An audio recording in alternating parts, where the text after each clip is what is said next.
Guys, welcome back in new video guys. आज की हमारी वीडियो बहुत इंपॉर्टेंट होने वाली है। 2 मार्क्स मोस्ट इंपॉर्टेंट क्वेश्चंस हैं जो यूनिट वाइज हैं, यानी कि पांचों यूनिट से आपको क्वेश्चंस देखने को मिलेंगे। और मोस्ट प्रोबेबली ये 3 सेक्शंस में हमने डिवाइड किया, section A, section B, section C. और ये सेक्शन ए, सेक्शन बी ये नहीं कि सेक्शन ए में 2 मार्क्स के क्वेश्चन, सेक्शन बी में 10 मार्क्स के, नहीं। सेक्शन मतलब पार्ट में डिवीजन किया है। प्रीवियस ईयर क्वेश्चन पेपर से ये क्वेश्चंस लिए गए हैं, तो आपको 2-2 मार्क्स के सभी 30 क्वेश्चंस 2-2 मार्क्स से मिलेंगे। और अगर आप वीडियो बिना स्किप किए देखते रहेंगे, हो सकता है मोस्ट प्रोबेबली आपके क्वेश्चन जो है कल के पेपर में जो आपको बन सकते हैं। ठीक है, तो आप बिना स्किप किए वीडियो देखते रहिए, बहुत ही इंपॉर्टेंट होने वाली है आपके लिए वीडियो। सो हमारा पहला जो क्वेश्चन है वो है व्हाट इज बायो आइसोस्टेरिज्म। बायो आइसोस्टेरिज्म देख लीजिए। बायो का मतलब तो आप लाइफ जानते हैं, आइसो का मतलब सेम होता है, स्टेरिज्म आइसोस्टर्स जो होते हैं, यानी कि सेम इलेक्ट्रॉनिक कॉन्फ़िगरेशन जिनकी होती है उनको आइसोस्टर्स बोलते हैं।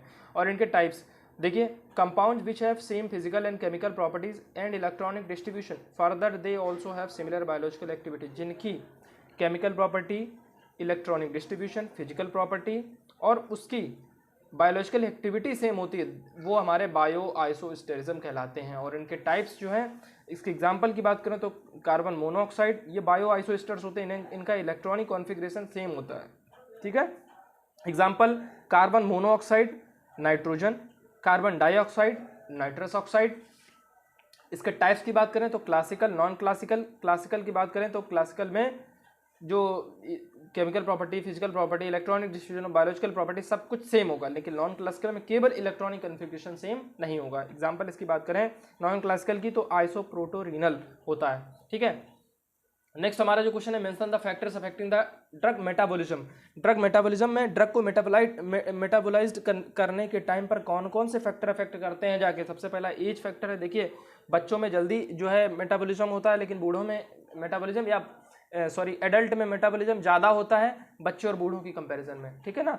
जेंडर की बात करें तो जो मेल्स में है, तो मेल्स में ज़्यादा फास्टर रेट में जो है मेटाबॉलिज्म होता है। और अगर इसकी बात करें डिसीज स्टेट की, तो डिसीज स्टेट के रिगार्डिंग जो है मेटाबॉलिज्म होता है, अकॉर्डिंग टू दैट मेटाबॉलिज्म होता है।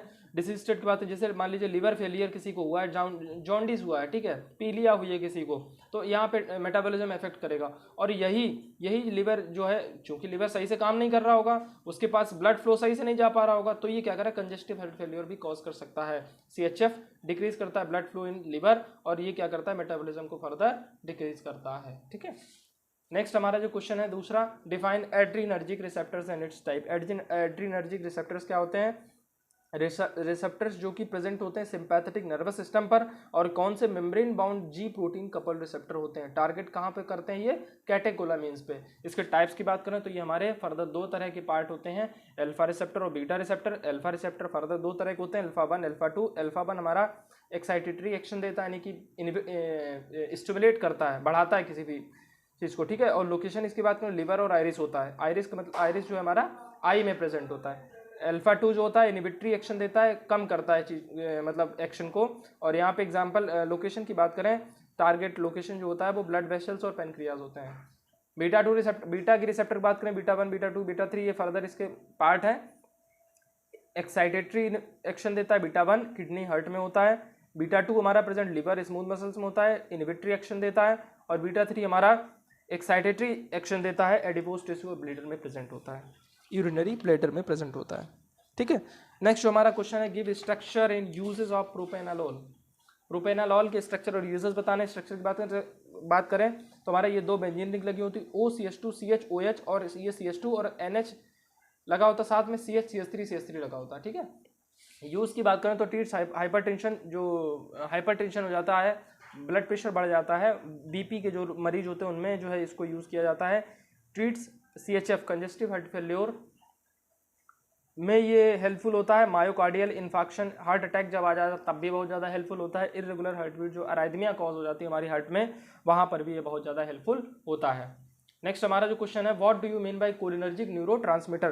कोलिनर्जिक न्यूरोट्रांसमीटर की बात करें तो which works on the parasympathetic nervous system और एसिटाइल कोलिन।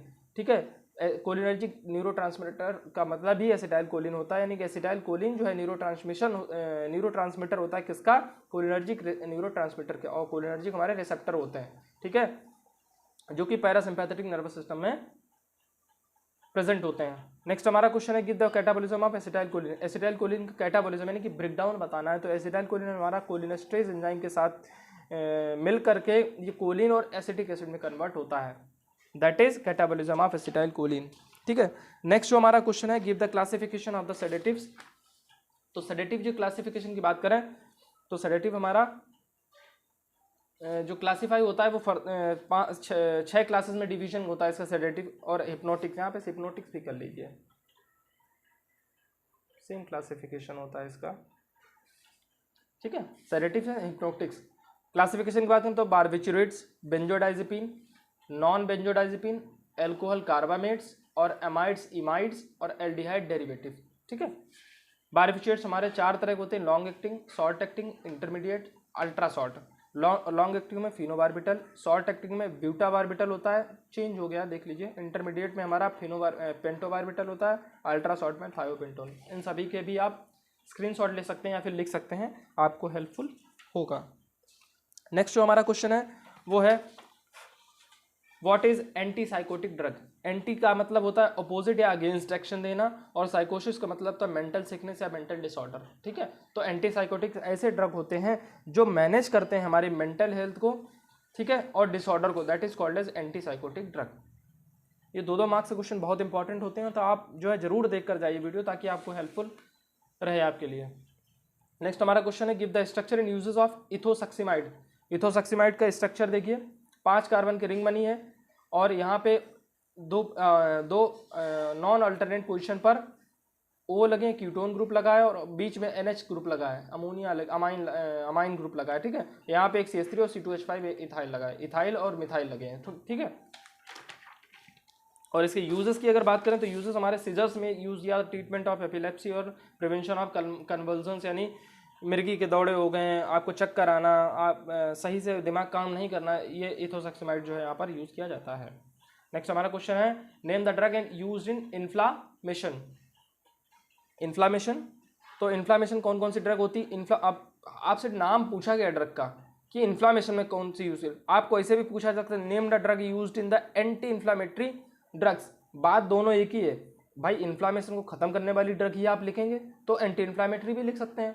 ठीक है, तो इसका एग्जांपल देखिए, नाम देखिए, एस्पिरिन हो गई, आइबुप्रोफेन हो गया, फिनाइल ब्यूटाजोन हो गया, कीटोरोलाइक हो गया, है ना। सो ये हमारा जो है एंटी इन्फ्लामेटरी ड्रग था। सो नेक्स्ट जो हमारा पार्ट है वो हमारा प्रीवियस ईयर क्वेश्चन पेपर से लिया गया है, और वो जो ये सारे आपको यूनिट वाइज मिलेंगे, यूनिट वाइज हैं। तो हमारा एक 2019-20 से लिया गया और एक हमारा 2021-22 से लिया गया है। ठीक है, सो ये टोटल 30 क्वेश्चन आपको previous year question paper plus unit wise जो है आपको मिलेंगे। सो अगली वीडियो एक्चुअली आपके कंफर्ट के लिए हमने मर्ज कर देंगे, सो आपको हेल्पफुल रहेगा। ठीक है, सो ये है 10 क्वेश्चन है 2 मार्क्स के, बहुत अच्छे से आप पढ़िएगा। सो हमारा नेक्स्ट क्वेश्चन है डिफाइन मेटाबॉलिज्म। देखिए, मेटाबॉलिज्म जो होता है वो आप अगर हिंदी में समझें तो मतलब होता है पचाना, या फिर ऐसे कह सकते हैं कि किसी भी चीज़ को ब्रेक डाउन करना, है ना। तो समझते हैं, तो यहाँ पे जो मेडिसिनल केमिस्ट्री हम पढ़ रहे हैं तो इसमें क्या होता है कि हम ड्रग्स पढ़ते हैं, ड्रग के रिगार्डिंग सारी बात करते हैं। तो जो हमारा जो ड्रग होता है वो क्या होता है, ड्रग जो है with the help of metabolic enzyme जो है मेटाबोलाइट्स में कन्वर्ट करता है। यानी कि ऐसे भी सोच सकते हैं कि it is a converting of metabolites, it is a converting या the drug converting in the form of metabolites, that is called as metabolism. ठीक है, with the help of metabolic enzymes. लेकिन अगर और अच्छी डेफिनेशन की बात करें तो देखिए, it is a complex bio transformation होता है। यानी कि किसी भी ड्रग को हम बायो ट्रांसफॉर्म करते हैं, किसी भी ड्रग को चेंज करते हैं, process where the drugs are structurally modified, change करते हैं, स्ट्रक्चर में मॉडिफिकेशन करते हैं टू मेटाबोलाइट्स के फॉर्म में by various metabolising enzymes, that is called as metabolism. ठीक है, नेक्स्ट जो हमारा क्वेश्चन है वो है point out the role of partition coefficient in relation to biological action of drug. किसी भी केवल पार्टीशन कोएफिशिएंट समझते हैं, तो पार्टीशन कोएफिशिएंट क्या होता है, concentration of drug in oil in respect to concentration of drug in water. तो पार्टीशन कोएफिशिएंट का जो बायोलॉजिकल एक्शन, जो ड्रग की बायोलॉजिकल एक्शन होती है उसका क्या रोल होता है वो समझते हैं। सबसे पहली बात तो ये लिपोफिलिक और हाइड्रोफिलिसिटिक जो है इसके कैरेक्टर को मेजर करती है, और दूसरा किसी भी डोसेज फॉर्म का एक्सट्रैक्शन करती है बायोलॉजिकल फ्लूइड में। ठीक है। सो नेक्स्ट हमारा जो क्वेश्चन है, डिस्क्राइब द सिंथेसिस ऑफ टोलाजोलिन। टोलाजोलिन का स्ट्रक्चर बनाना, सबसे पहले जहाँ जहाँ सिंथेसिस आपसे पूछी जाए वहाँ आप क्या करेंगे, सबसे पहले स्ट्रक्चर जरूर बनाएंगे। स्ट्रक्चर अगर आप बना देते हैं तो मार्क्स अच्छे गेन करने में आपको हेल्प मिलती है। और अगर आपने स्ट्रक्चर नहीं बनाया, डायरेक्ट सिंथेसिस लिख दी, तो हो सकता है कि सिंथेसिस में आपसे गलती हो और आप सिंथेसिस सही से ना लिख पाएँ। लेकिन अगर आपने स्ट्रक्चर सही लिख दिया होगा तो आपको मार्क्स गेन करने में जरूर हेल्प मिले, क्योंकि 2 मार्क्स में पूछा जा रहा है। तो अगर केवल स्ट्रक्चर बना दिया है तो आपको मार्क्स जो है अच्छे मिल सकते हैं। ठीक है। सो देखिए, टोलाजोलिन यहाँ पे एक फिनाइल रिंग बनी लगी, यहाँ पे CH2 और ये 5 कार्बन के रिंग है और इसमें एक N और एक N ऑल्टरनेट जो है N लगे हैं, N और NH लगा है। ठीक है। ये स्ट्रक्चर हमारा। सिंथेसिस की बात करें तो फिनाइल एसीटोनाइट्राइल की रिएक्शन कराते हैं in the presence of ethanol. ये वाटर को रिमूव करेगा। फिर हमारा जो है रिएक्शन जो इसके साथ में जो इंटरमीडिएट कैटलिस्ट जो होता है, इसका वाटर इससे रिमूव होता है, वाटर और इमाइनो ईथर देता है। ये इमाइनो ईथर देता है, यहाँ पे हाइड्रोजन से रिएक्शन कराते हैं और हमारी जो है टोलाजोलिन बनके तैयार हो जाती है। ठीक है। अगर बहुत अच्छे से स्ट्रक्चर ये समझना है, अगर आपको नहीं समझ में आ रहा है तो आप ये इसका भी स्क्रीनशॉट ले सकते हैं इस तरह से। ठीक है। सो नेक्स्ट हमारा जो क्वेश्चन है वो है, give the structure and uses of phenylephrine. Structure और यूजेस ऑफ फिनाइलेफ्रिन बताना। फिनाइलेफ्रिन हमारी जो है एक यहाँ पे फिनाइल रिंग होनी चाहिए, या फिर ऐसे अगर इसको ब्रेक करते हैं तो यहाँ से देखिए ये फिनॉल है, फिनॉल के साथ में CH2 CHOH और CHNH और HCH3 इस तरह से लगी होती है। इसका जो यूजेस होता है हे फीवर, कोल्ड, एलर्जीज, इन सब में इसको यूज़ किया जाता है। इसको ट्रीट करने में यूज़ किया जाता है। नेजल डिस्कम्फर्ट अगर आ सकती है, आपके नाक में कोई कमी, नाक में दिक्कत आ रही, कोई एलर्जी की वजह से कोई डिस्कम्फर्ट फील हो रहा है, तो आपको जो है ये हेल्पफुल होगी। और ये BP इंक्रीज करता है, वैसोडाइलेशन कॉज करता है। कई कई जगह पर जहाँ पे हाइपोटेंशन हो जाता है, हाइपोटेंशन हो जाता है, यानी कि ब्लड प्रेशर कम हो जाता है, आपकी नॉर्मल बॉडी जो ब्लड प्रेशर होता है उससे कम हो जाता है, तो उसको इंक्रीज करने की हेल्प करता है। और चूंकि आप यहाँ पढ़ रहे थे, नेजल डिस्कम्फर्ट, अस्थमा वगैरह हो जाता है लोगों को, तो वैसोडाइलेशन कॉज करता है। ठीक है। नेक्स्ट हमारा क्वेश्चन है, वो discuss the cholinergic receptor and there distribution. Cholinergic receptor और उसके डिस्ट्रीब्यूशन बताना। तो कोलिनर्जिक रिसेप्टर हमारे जो है ऐसे न्यूरोट्रांसमीटर होते हैं, यहाँ पे भाई न्यूरो कर लीजिए, हाँ, ऐसे न्यूरोट्रांसमीटर होते हैं जो पैरासिम्पैथेटिक नर्वस सिस्टम में यूज़ किए जाते हैं, कोलिनर्जिक रिसेप्टर्स। और इनका जो न्यूरोट्रांसमीटर होता है वो होता है हमारा एसिटाइल कोलिन। क्या होता है? Acetyl choline. ये ध्यान से सुनिए, जहाँ पर कोलिनर्जिक रिसेप्टर की बात की जाए वहाँ एसिटाइल कोलिन की बात जरूर करिएगा आप। ठीक है। इसकी डिस्ट्रीब्यूशन की बात कर, चूंकि क्वेश्चन में कहा गया है कि discuss the cholinergic receptors and there distribution, तो डिस्ट्रीब्यूशन का मतलब आप कुछ और मत समझ जाइएगा।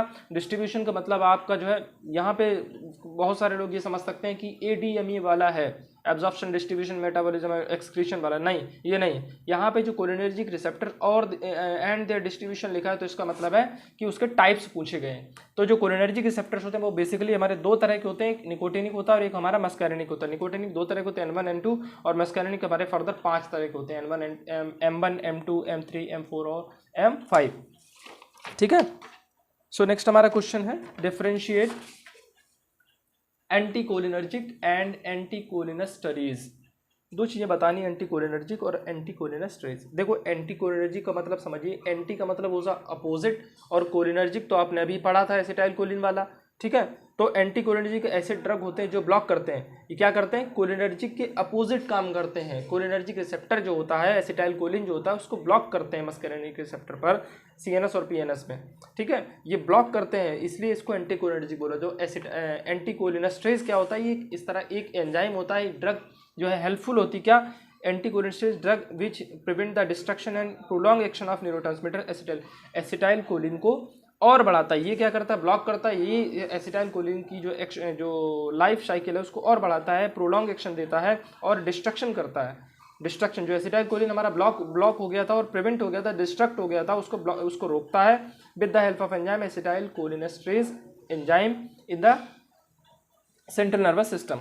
ठीक है, इन द नर्वस सिस्टम ऐसे कह सकते हैं। नेक्स्ट हमारा जो क्वेश्चन है, mention the uses of barbiturates and benzodiazepine. Barbiturate देखिए हमारा ट्रीटमेंट, सीजर्स, झटके जो आता है, मिर्गी के दौरे जो आते हैं, एंग्जाइटी में, थकान वगैरह में आपको हेल्पफुल हो सकते हैं, मसल स्पाज्म में आपको हेल्प दे सकते हैं, स्लीप जो है स्लीप इंडक्शन करा सकता है, आपको जो है नॉर्मल स्लीप और मतलब जो सोने की समस्या आ रही होगी वहाँ पर स्लीप डिसऑर्डर जो आपको आ रहे होंगे वहाँ पर भी ये हेल्पफुल होगा। बेंजोडाइजेपिन की बात करें, बेंजोडाइजेपिन भी सेम है बारबिटरेट्स की तरह, ठीक है। एक दो और एक्स्ट्रा डाल लीजिए इसमें, अल्कोहल विड्रॉल, जब अल्कोहल विड्रॉल हो जाता है, अल्कोहल की मतलब छुड़वा दिया जाता है किसी इंसान, तो वहाँ पे दिक्कत आती है, तो बेंजोडाइजेपिन दे करके उसको सही कराया जा सकता है, ठीक है। सो नेक्स्ट हमारा जो क्वेश्चन है वो give the mechanism of action of and structure of chlorpromazine. Chlorpromazine हमारी एंटीसाइकोटिक ड्रग है और इसका मैकेनिज्म ऑफ एक्शन और स्ट्रक्चर बताना। मैकेनिज्म स्ट्रक्चर पर सबसे पहले देख लीजिए, एक यहाँ पे सबसे क्या करिए, 1 2 3 रिंग बनाइए, 2 रिंग तो हमारी उनको रेजोनेंस कर दीजिए, यानी कि बॉन्ड उसके प्रॉपर फिल कर दिए बेंजीन की तरह, और बीच वाली जो रिंग है उसमें ऊपर सल्फर और नीचे नाइट्रोजन लगाना है, और इसके बगल में क्लोरप्रोमाजिन है तो प्रोमाजिन और क्लोर लगाना है, तो पहले क्लोरीन लगा दीजिए, इसके बाद ये स्ट्रक्चर होगा CH2 CH2 CH2 3 CH2 और एक N के बगल में CH3 CH3 लग जाएंगे। ये हमारा स्ट्रक्चर क्लोरप्रोमाजिन का। मैकेनिज्म ऑफ एक्शन की बात करें, मैकेनिज्म ऑफ एक्शन केवल इतना है कि ये इनएक्टिवेट करता है डोपामिनर्जिक न्यूरोट्रांसमिशन, मतलब कि जो डोपामिन रिलीज हो रहा है उसको इनएक्टिवेट करता है, डोपामिन को इनएक्टिवेट नहीं होने देता, ब्लॉक करता है डोपामिन रिसेप्टर को और डोपामिन को निकलने से रोकता है, ठीक है। नेक्स्ट जो हमारा क्वेश्चन है वो है discuss the synthesis of drug that cause the dissociative anaesthesia. देखिए डिसोसिएटिव का मतलब होता है डिस्टॉर्टेड परसेप्शन या डिसोसिएशन, यानी कि रुक रुक के, मान लीजिए डिसोसिएटिव एनेस्थीसिया का मतलब है कि मान लीजिए आप कोई चीज़ सोच रहे हैं, ब्रेन का ही मतलब CNS सेंट्रल नर्वस सिस्टम का ही ये जो है डिसऑर्डर होता है, आप कोई चीज़ सोच रहे सही ढंग से काम नहीं कर रहा, ब्रेन आपका सही ढंग से काम नहीं कर रहा है, डिस्टॉर्टेड परसेप्शन आ रहा है, आपको सही सोच जो है सही नहीं सोच पा रहे हैं, कुछ उल्टा सीधा सोच रहे हैं, ऊपर नीचे सोच रहे हैं, दैट इज डिसोसिएटिव एनेस्थीसिया, ठीक है। इसका एग्जांपल अगर बात करें तो कीटामिन हाइड्रोक्लोराइड होता है, कीटामिन का स्ट्रक्चर है, दो रिंग बनाएंगे, एक रिंग में पूरा कंप्लीट जो इलेक्ट्रॉन फिलिंग है वो कंप्लीट कर देंगे। देखिए 1 2 3 बॉन्ड लगाए और यहाँ पे एक क्लोरीन लगाया इस पोजीशन पे, देन इस रिंग पे पहली पोजीशन पे O लगाया, मैंने कीटोन लगाया और यहाँ पे NHCH3 लगाया, ये इसका एग्जाम्पल है, ठीक है। सो नेक्स्ट जो हमारा क्वेश्चन है, और इसका ही हमको सिंथेसिस भी पूछी गई है, तो इसकी सिंथेसिस देख लेते हैं पहले ध्यान से। सिंथेसिस जो हमारी होती है वो स्टार्ट होती है कहाँ से, ऑर्थोक्लोरोबेंजोनाइट्रल से। ऑर्थोक्लोरोबेंजोनाइट्रल यहाँ पे THF की प्रेजेंस में, इस कैटलिस्ट की प्रेजेंस में हम रिएक्शन कराते हैं ब्रोमोसाइक्लोपेंटेन के साथ में ये हमको इंटरमीडिएट प्रोडक्ट देता है। देखिए आपको जब प्रोडक्ट का नाम नहीं समझ में आए, कहीं भी कोई भी सिंथेसिस आप कर रहे हो, अगर प्रोडक्ट का नाम नहीं समझ में आए तो आप इंटरमीडिएट लिख दीजिए, इंटरमीडिएट प्रोडक्ट लिख दिए, और अगर इसका आपको नाम जानना है तो नाम इसका जो है वो 2-क्लोरोफिनाइल 2-मिथॉक्सी 1-ऑक्सापाइरो 2,4 हेप्टेन इसका नाम होता है, ठीक है। रोक करके आप सुन सकते हैं दोबारा, और फिर फर्दर ये रिएक्ट होकर के फिर ये जो है इंटरमीडिएट प्रोडक्ट देता है, देन इसका रीअरेंजमेंट होता है, और चूंकि हाइड्रोक्लोराइड लगाना है हमारा, कीटामिन हाइड्रोक्लोराइड इसका नाम है, तो यहाँ पे एक HCl भी लगा देना है, ठीक है, और ये कीटामिन हाइड्रोक्लोराइड तैयार हो जाता है। अगला जो हमारा क्वेश्चन है वो name and give structure of 2 narcotic antagonist. Narcotic antagonist जो है जो नार्कोसिस के अगेंस्ट में वर्क करते हैं, दैट इज नार्कोटिक एंटागोनिस्ट। इनके स्ट्रक्चर देना और नाम देने इनका और इनके यूज देने, तो एक नेलोक्सोन और एक नेलोरफिन हाइड्रोक्लोराइड। देखिए स्ट्रक्चर थोड़ा सा टफ है, 1 2 3 ये हमारी रिंग बराबर लगेंगी, एक के नीचे एक लगेगी रिंग, और यहाँ पर O ये कॉमन है दोनों में, देखिए, और यहाँ पे OH नहीं है, इसमें OH लगेगा, ये देख लीजिए, यहाँ पे डबल बॉन्ड O लगा, यहाँ पे OH लगा है, ठीक है, अंडर द प्लेन, और बाकी सब चीज़ें सेम है, नेलोक्सोन और नेलोरफिन हाइड्रोक्लोराइड।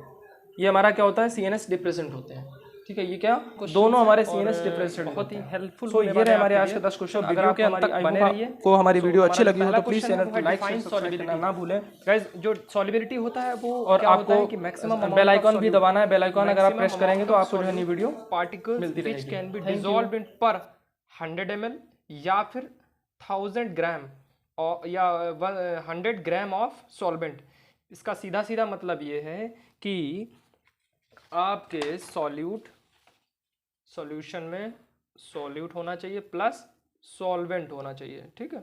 ये क्या बनाएगा हमारा सॉल्यूशन, ये जब सॉल्यूशन बनाएगा तो कह रहा है कि जो सॉल्यूट है वो सॉल्वेंट में 100 ग्राम सॉल्वेंट होना चाहिए, मैक्सिमम अमाउंट, कितना अमाउंट ऑफ सॉल्यूट हमारा मिल रहा है जाकर के इन 100 ग्राम या फिर 100 ml, वेट और वॉल्यूम की बात कर रहा है, ठीक है। ये सॉल्यूशन का फॉर्मेशन होगा, देन हमारा जो है क्या बनेगा, फिर हमें सॉल्युबिलिटी हम डिफाइन कर पाएंगे ढंग से, ठीक है। तो सॉल्युबिलिटी हमारी क्या होती है कि मैक्सिमम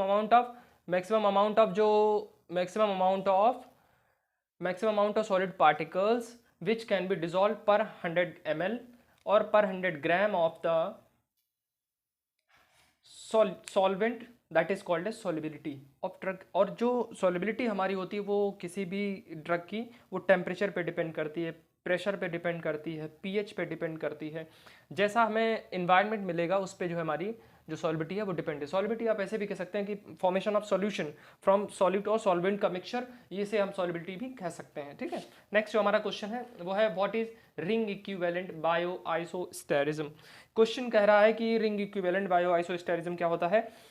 तो सबसे पहले क्वेश्चन से ही समझ लीजिए कि जो रिंग की बात कर रहे हैं, दूसरा इक्विवेलेंट यानी इक्विवेलेंसी की बात कर रहे हैं, इक्विलिब्रियम की बात कर रहे हैं, इक्वालिटी की बात कर रहे हैं, बायोलॉजिकल एक्टिविटी की बात कर रहे हैं, आइसोस्टेरिज्म यानी कि आइसोमेरिज्म की भी बात कर रहे हैं, ठीक है। यानी कि हमको जो इस क्वेश्चन में बात कर रहे हैं वो है कि किसी भी रिंग और रिंग की इक्विवेलेंसी और उसकी बायोलॉजिकल एक्टिविटी के साथ साथ आइसोस्टेरिज्म यानी कि जो आइसोमेरिज्म है, आइसोस्टेर्स, उसकी भी बात कर रहे हैं, ठीक है। सो सबसे पहले समझते हैं कि ये होते क्या है।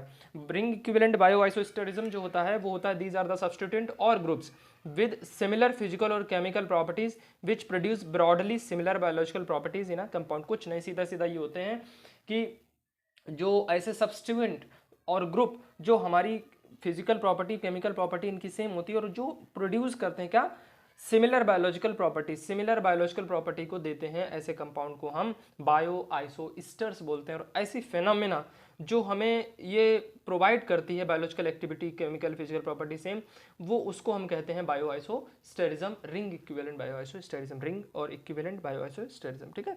इसका पर्पस क्या, आखिर में ये लाया क्यों गया हमारे मेडिसिनल केमिस्ट्री में। In the drug design the purpose of exchanging one isosters for other to enhance the desired biological और फिजिकल। क्या होता है कि मान लीजिए कोई भी ड्रग हम मेंटेन कर रहे हैं, कोई ड्रग मैन्युफैक्चर कर रहे हैं, ठीक है, तो उस ड्रग में क्या क्या हमें चेंजमेंट लाएं और क्या क्या हमारी डिजायर्ड जो है एक्टिविटी शो करे वो ड्रग, ऐसी चेंजमेंट हमारी बायोलॉजिकल एक्टिविटी में लाई जाए तो हमारी ड्रग जो है बन जाएगी, ठीक है, हमारे विल के अकॉर्डिंग, विश के अकॉर्डिंग। तो तब हम इसको रिंग इक्विवेलेंट बायोआइसोस्टेरिज्म को लाए हैं, ठीक है। तो चेंजेस लाएं किसी भी बायोआइसोस्टर्स में, चेंज करके और इन्हांस करता है वो क्या, डिजायर्ड बायोलॉजिकल और फिजिकल प्रॉपर्टी को इन्हांस करेगा। और सिग्निफिकेंट जो चेंज केमिकल स्ट्रक्चर में होगा वो क्या करेगा, हमारा डिजायर्ड एक्टिविटी का बायोलॉजिकल ग्रुप हमें दे देगा। इसका एग्जांपल लेकर समझते हैं। देखिए ये हमारा अमाइनोपायरिन और ये हमारा प्रोपाइल फेनाजोन, ये दो जो है कंपाउंड है, ये लिए गए हैं। इसके एग्जांपल समझने के लिए, आपके शायद इसमें नहीं है सिलेबस में, इसको बस समझने के लिए मैंने डाला है।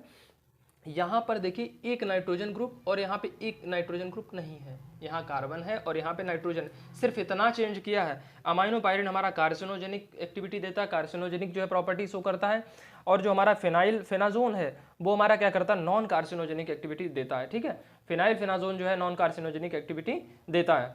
सो ये हमारा क्वेश्चन नंबर 2 रहा है। अगला जो हमारा क्वेश्चन है वो कहता है कि राइट द मेथड ऑफ या mode of action of methyl dopa. Methyl dopa की बात कर रहे हैं। तो मिथाइल डोपा आप सभी जानते हैं कि ये जो है सिंपैथोमिमेटिक एजेंट ड्रग होता है। मिथाइल डोपा जो है सिंपैथोमिमेटिक एजेंट ड्रग होता है, ठीक है। और ये सिंपैथोमिमेटिक जो है, जो क्लास है वो कहाँ की है, वो ऑटोनोमिक नर्वस सिस्टम क्लास की जो है हमारे सिलेबस में दी गई है, ठीक है।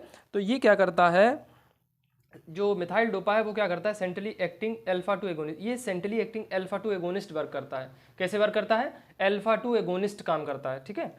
एगोनिस्ट का मतलब होता है किसी भी रिसेप्टर के साथ मिलकर के, कोई भी ड्रग किसी भी रिसेप्टर के साथ मिलकर के जो है अपनी जो एक्टिविटी है वो बढ़ा दे, एक्टिविटी को बढ़ा दे। तो मिथाइल डोपा क्या करता है, अल्फा मिथाइल में कन्वर्ट होता है। ये क्या करता है, जो मेडुला ऑब्लोंगेटा है, मेडुला है, यहाँ पर जो बेसोमीटर सेंटर प्रेजेंट है, इसको सप्रेस करता है जाके। सप्रेस क्यों करता है जाके, क्योंकि जो सिंपैथोमिमेटिक आउटफ्लो है उसको कम करना है, ठीक है। अब मान लीजिए किसी भी पेशेंट की हार्ट रेट बढ़ी हुई है, उसको हमें कम करना है। हार्ट रेट क्यों बढ़ी हुई है, क्योंकि हम पढ़ रहे हैं सिंपैथोमिमेटिक, हम क्या पढ़ रहे हैं, सिंपैथोमिमेटिक ड्रग क्लास की जो है एजेंट क्लास की ड्रग पढ़ रहे हैं, मिथाइल डोपा। तो वहाँ पर हम बात कर रहे हैं कि किसी भी पेशेंट की कार्डियक आउटपुट बढ़ा हुआ है, हार्ट रेट बढ़ी हुई है, उसको हमें क्या करना है, कम करना है। अगर कम करना है तो एक ड्रग हमारी जो इसकी सिंपैथोमिमेटिक ड्रग ANS की जो ड्रग है हमारी मिथाइल डोपा, इसको ले लेते हैं और ये क्या करती है, ये मिथाइल डोपा है अल्फा मिथाइल में कन्वर्ट होती है, जो फर्दर क्या करती है वेसोमीटर सेंटर के न्यूरॉन को जो है सप्रेस करती है। यहाँ सप्रेस करेगी तो सिंपैथोमिमेटिक आउटफ्लो है। सिंपैथोमिमेटिक आउटफ्लो की बात करें तो सबसे पहले समझना पड़ेगा कि आखिर में सिंपैथोमिमेटिक होता क्या है। तो सिंपैथेटिक नर्वस सिस्टम जो होता है, सिंपैथेटिक नर्वस सिस्टम जो होता है वो रिस्पॉन्सिबल होता है फाइट और फ्लाइट के लिए, फाइट और फ्लाइट रिस्पॉन्स के लिए जो है सिंपैथेटिक नर्वस सिस्टम रिस्पॉन्सिबल होता है। ये जो है हमारा न्यूरोट्रांसमीटर एड्रेनलिन और एड्रेनलिन इस पे जो है वर्क करता है। ये क्या करता है, हमारे हार्ट रेट को बढ़ाता है, पीपीएल को डायलेशन करता है, ये सारे काम ये जो है सिंपैथोमिमेटिक एजेंट या सिंपैथेटिक नर्वस सिस्टम करता है। और सिंपैथेटिक नर्वस सिस्टम जो है सिंपैथोमिमेटिक आउटफ्लो में जो काम कर रहा है, सिंपैथोमिमेटिक का मतलब है जो सिंपैथेटिक नर्वस सिस्टम की नकल कर रहे हो, सिंपैथेटिक नर्वस सिस्टम की मिमिक कर रहे हो, दैट इज सिंपैथोमिमेटिक एजेंट। यहाँ पे क्या करता है, सिंपैथोमिमेटिक जो आउटफ्लो है उसको कम करेगा, हाइपोथैलेमस की एक्टिविटी, हाइपोथैलेमस जो है हाइपोथैलेमस की एक्टिविटी जो है, यहाँ से जो डोपामिन रिलीज हो रहा है उसके डोपामिन रिलीज को रोक देगा, ब्लॉक कर देगा। डोपामिन की रिलीज को जो जैसे रोक देगा वैसे हमारा कार्डियक आउटपुट है, हार्ट रेट है, इसका जो है सब कम हो जाएगा और हमें जो हार्ट रेट है वो हमारा जो है कम हो जाएगा, ठीक है। और ये हमारा जो है सिंपैथोमिमेटिक एजेंट जो है ड्रग जो मिथाइल डोपा है हमारा वर्क कर देगा। नेक्स्ट हमारा क्वेश्चन है, कह रहा है synthesis route of the phenylephrine. Phenylephrine का हमारा क्या लिखना है, सिंथेसिस रूट। अब फिनाइलेफ्रिन भी हमारी सिंपैथोमिमेटिक एजेंट की ड्रग है, सिंपैथोमिमेटिक ड्रग है, ठीक है। तो ये क्या करती है, ये भी हमारी मिमिक कर रही है सिंपैथेटिक नर्वस सिस्टम को। इसका जो सबसे पहले हम पढ़ेंगे क्योंकि सिंथेसिस इसकी पढ़ रहे हैं तो इसका हम स्ट्रक्चर पढ़ लें। स्ट्रक्चर में देख लीजिए, एक ये फिनाइल रिंग, एक फिनॉल मान लीजिए, साथ में CH CH2 और NCH3 NHCH3 और एक OH लगा है, ठीक है। ये है हमारी फिनाइलेफ्रिन। फिनाइलेफ्रिन अब इसका हमें क्या पढ़ना है, इसका हमको पढ़ना है सिंथेसिस पढ़नी है। तो सबसे पहला क्या करो, इसको यहाँ से तोड़ लो, यहाँ से ब्रेक कर लिया, ये फिनॉल हमें अलग कर लिया, देखो ये फिनॉल अलग कर लिया, ठीक है। ये फिनॉल अलग करने के बाद फिर हम 1,2 डाइक्लोरो इथेनॉन रिएजेंट लेंगे, इससे ही ले लीजिए, इससे मिलाइए CH CH2 और यहाँ पे क्लोरीन, यहाँ पे क्लोरीन और इस OH की जगह पे डबल बॉन्ड O लग जाएगा, ठीक है। ये क्या करेगा, ये वाला Cl और तीसरी पोजीशन पे लगा तो 1 2 3 तीसरी पोजीशन से एक H रिमूव कर देंगे, एक H और एक Cl जो मिल करके HCl बाहर हो गया। हमने क्या किया, इसको जोड़ दिया, CO CH2 और Cl इसको जोड़ दिया। नेक्स्ट हमारा क्या वर्क है कि हम मिथाइलअमीन से कराएंगे, मिथाइलअमीन से जैसे रिएक्शन कराएंगे फिर हमारा एक HCl रिमूव होगा, एक HCl रिमूव होगा, ये हमारा जुड़ जाएगा कि देखिए NHCH3 लास्ट में जुड़ जाएगा, बाकी सब कुछ वैसा ही रहेगा।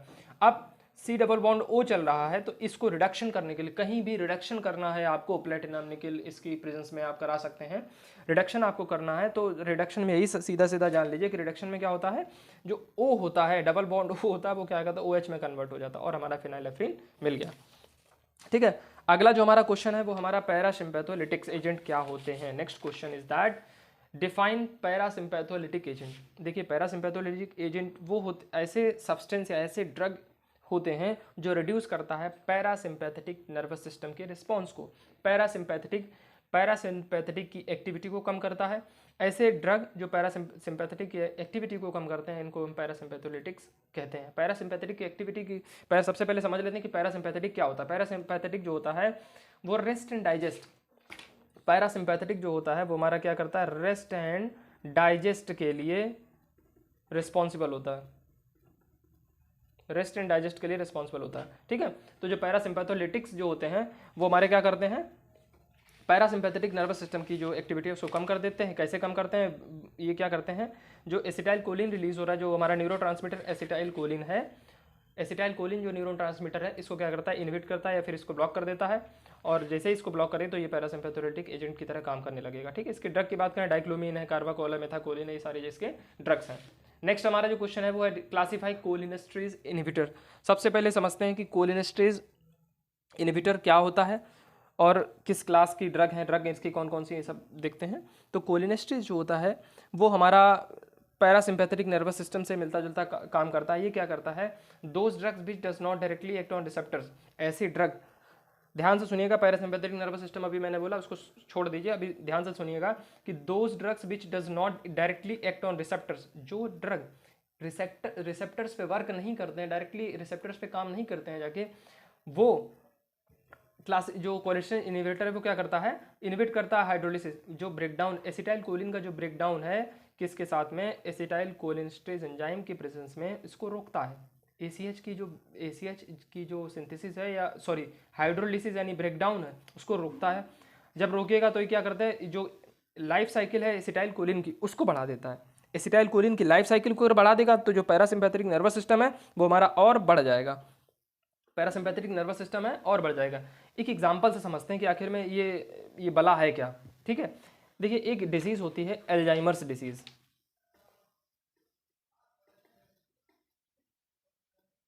एल्जाइमर्स डिसीज होती है, इसको हम बोलते हैं भूलने की बीमारी,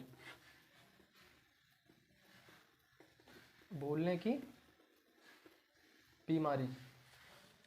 अब किसी को भूलने की बीमारी है तो उसको भैया शांति से लिटा दो, सुला दो, शांति से सोता रहेगा तो फिर अपना काम। तो जो भूलने की बीमारी है उसको हम जैसे रेस्ट एंड डाइजेशन में डाल देंगे, पैरासिम्पैथेटिक नर्वस सिस्टम में डाल देंगे तो हमारा जो काम है वो आसान हो जाएगा। ठीक है, अब हमको ज़्यादा इसकी और ज़्यादा चीज़ें नहीं पूछेंगी, केवल हमें क्लासिफिकेशन पूछा। क्लासिफिकेशन पे आए रिवर्सिबल इन्वेटर होता है, इरिवर्सिबल इन्वेटर। इसके एग्जांपल फाइसोस्टिग्मिन, नियोस्टिग्मिन, ऑर्गेनोफॉस्फेट, ये सारे एग्जांपल है। नेक्स्ट जो हमारा क्वेश्चन है वो हमारा कि what ideal characteristic of sedative और हिप्नोटिक। सेडेटिव और हिप्नोटिक की आइडियल कैरेक्टरिस्टिक हमको पूछी गई। तो सबसे पहले जानते हैं कि सेडेटिव और हिप्नोटिक होते क्या हैं।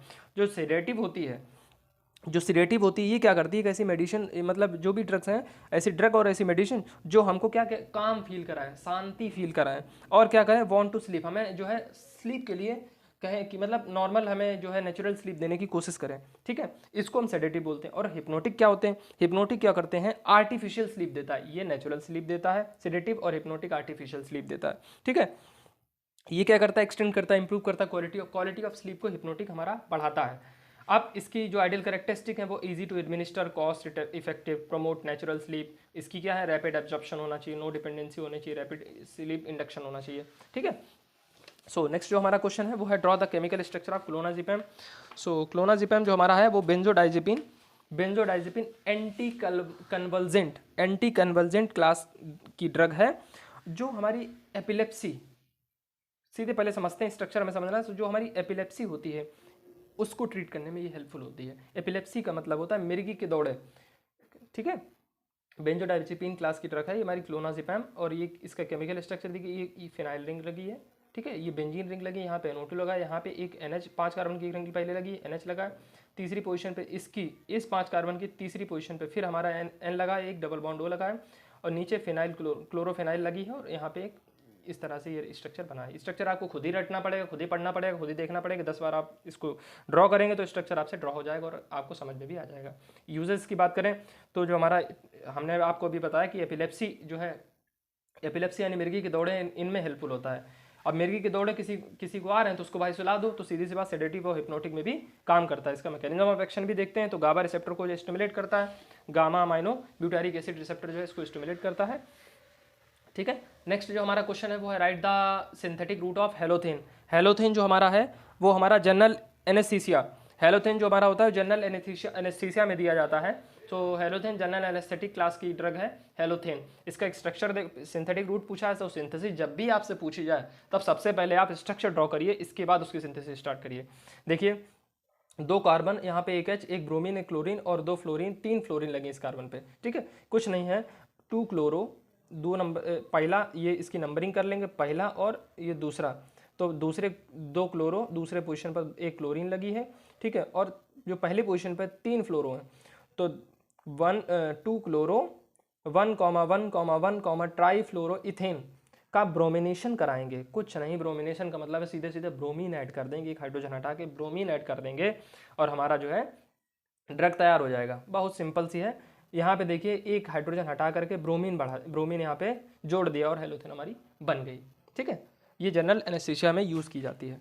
नेक्स्ट जो हमारा क्वेश्चन है वो है write the mode of action of ultra short acting barbiturates. Ultra short acting barbiturate जो होते हैं वो क्या करते हैं, CNS को इनहिबिट करते हैं, सेंट्रल नर्वस सिस्टम को इनहिबिट करते हैं, डिप्रेशन कॉज करते हैं। इनहिबिट करेगा तो सीधी सी बात सेंट्रल नर्वस सिस्टम में डिप्रेशन आएगा, कमी आएगी, ठीक है, मतलब सही से कम काम करना चालू कर देगा। और ये स्टिमुलेट करते हैं इनहिबिटरी, जो भी न्यूरोट्रांसमीटर हैं उनको इनहिबिट करेंगे और उनकी इनहिबिशन को स्टिमुलेट करेंगे। उनकी इनहिबिशन को जब स्टिमुलेट करते हैं तो हमारा जो ब्रेन है वो हमारा उसमें डिप्रेशन आ जाएगा, उसमें जो थोड़ा काम हल्का करेगा, कम करेगा। सो हमारा अल्ट्रा शॉर्ट एक्टिंग जो बारबिचुरेट्स है वो काम करना, वो अपना काम कर देगा, ठीक है। और इसमें गाबा सिस्टम से वर्क करता है, ये क्या करता है, इसी को ही इनहिबिट करता है, ठीक है। सो ये रहे हमारे आज के 10 क्वेश्चन। आई होप आप सभी को ये क्वेश्चन जो है समझ में आए होंगे। सो अगर आपको हमारी वीडियो पसंद आई हो तो प्लीज़ चैनल को लाइक शेयर सब्सक्राइब करना ना भूलें। Thank you.